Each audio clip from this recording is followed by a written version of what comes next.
Experiencing an unresponsive screen or app crashes on your Apple Watch Series 11. A hard reset, also known as a force restart, is a simple and safe solution. To perform a hard reset, simultaneously press and hold the side button and the digital crown for about 10 seconds.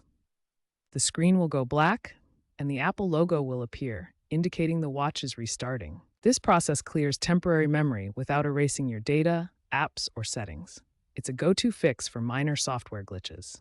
Hard resets are useful for resolving issues like unresponsive screens, app freezes, or general sluggishness.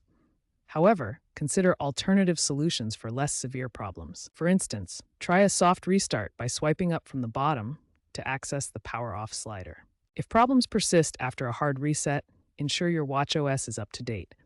Also, be mindful of incompatible third-party apps. As a last resort, use the Apple Watch app on your iPhone to unpair and repair your watch or restore from a backup.